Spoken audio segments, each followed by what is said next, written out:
Alors ça commence comme si ça s'appelle Idole de jeunesse et d'aujourd'hui. Titre provisoire.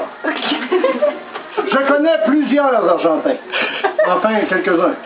Il y a Nancy Kukovica à Trois-Rivières, Adrienne et Monica, Andrés et Marina, bien sûr, les enfants, la famille élargie, je pense à Martine, je pense à tes frères et sœurs, Pablo, Anna, Rosa. C'est quand même beaucoup d'Argentins quand on joue au jeu des comparaisons, car je connais peu de Libanais et encore moins de Milo. Je connais donc quelques Argentins et parmi ces personnes, il y en a une, ou bien une qui est spéciale pour moi, qui est, disons, ma préférée.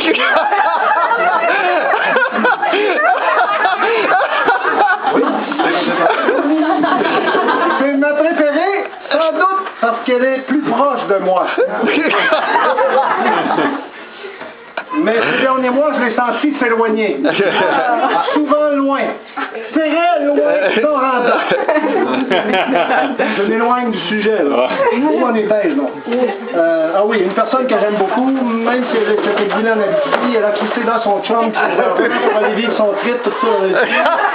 Bon, on reviendra quand même pas sur cet épisode qui a duré pas 1 an, mais 12 mois. Mais dans l'échelle d'une vie, que signifie 12 mois? Je vous pose la question. Quand j'étais petit, oui, j'ai déjà été petit. Alors quand j'étais petit, je regardais beaucoup le hockey à la télévision. J'applaudissais les prouesses d'un certain Guy Lafleur, les arrêts-clés d'un Ken Dryden, ou l'engagement et la robustesse d'un Bob Gainey. Alors, ça vous dit rien? Bon, mettons Diego Maradona. C'est argentin, lui? Zidane Zidane, il est libanais, non? Mais mettons Diego Maradona. Au soccer, au football, c'est comme le Guy Lafleur au hockey. Alors quand j'étais jeune, Guy Lafleur, comme Diego Maradona, soulevait les foules. C'était l'idole d'un peuple. C'était mon idole de jeunesse. Vous en avez tous, j'imagine, de ces idoles de jeunesse, n'est-ce pas? Bien sûr. Hein? Et aujourd'hui, encore, nous avons tendance à vénérer des athlètes et à les élever au rang de dieu du stade. Et pourtant, plus près de nous, il y a de ces gens, de simples personnes, qui accomplissent des choses remarquables et qui passent souvent inaperçues. Genre mon voisin Gaston, qui vient chercher un souffleur à neige.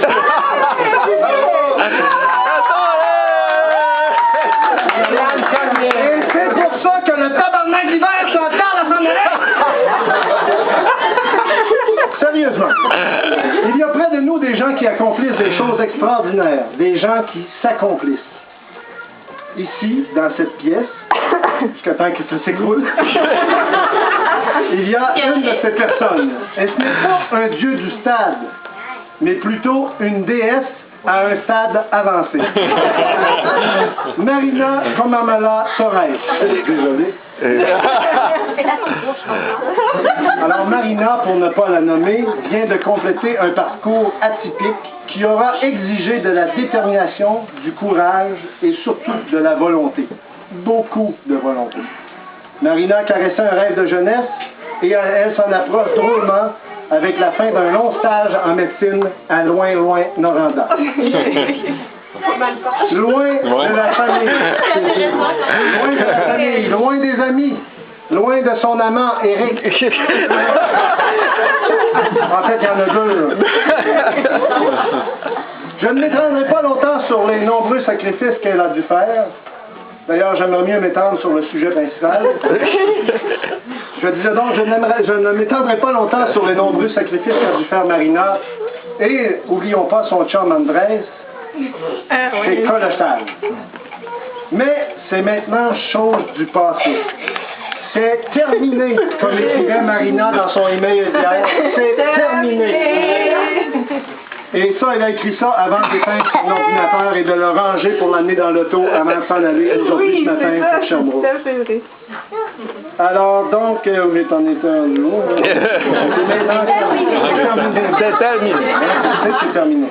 Et c'est pourquoi, aujourd'hui, Marina, Tu es notre idole du jour, de la semaine, du prochain mois, des 12 derniers mois puis des 12 prochains. Et ça, ton accomplissement est digne de mention. Toi et Andrés, vous avez toute notre admiration. Parce qu'on ne l'oubliera pas, parce qu'il a passé... Massive. Je voulais que tu fasses un zoom sur moi. C'est important ce que je veux dire. Répète la dernière fois. Et sur une note plus personnelle, Marina, bravo. Bravo pour le bel exemple d'acharnement et de détermination. Tu as fait la démonstration éloquente que lorsqu'on veut, on peut. Bravo. Okay, merci. Puis, santé. Dans le domaine de la santé.